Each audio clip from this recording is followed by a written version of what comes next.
कमरे पापा करिया सनाना जी मोरे पीछे खड़ी है मम्मी हमारा जी मोरे पीछे खड़ी है मम्मी हमारा जी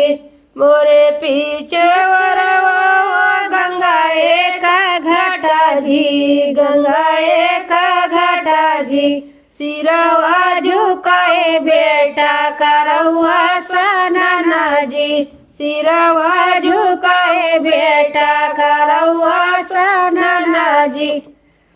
कैसे खाए भैया करिया सनाना जी कैसे कमरे भैया करिया सनाना जी मोरे पीछे ठाड़ी है भाभी हमारी जी मोरे पीछे ठाड़ी है भाभी हमारी जी मोरे पीछे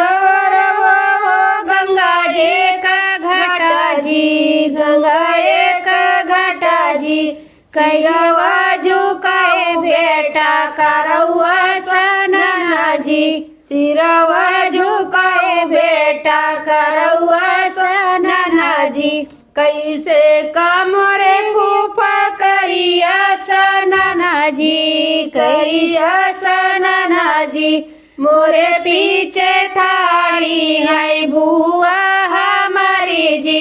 मोरे पीछे ठाड़ी है बुआ हमारी जी मोरे पीछे गंगा जी कई घाटा जी सिरवा झुकाए बेटा करौआ सनाना जी सिरवा झुकाए बेटा करौआ सनाना जी कैसे कमर दीजा करिया सनाना जी करिया सनाना जी मोरे पीछे ठाड़ी है दीदी हमारी जी मोरे पीछे ठाड़ी है दीदी हमारी जी मोरे पीछे गंगा जी कई घाटा जी सिरवा झुकाए बेटा करौआ सनाना जी सिरवा झुकाए बेटा करौआ सनाना जी।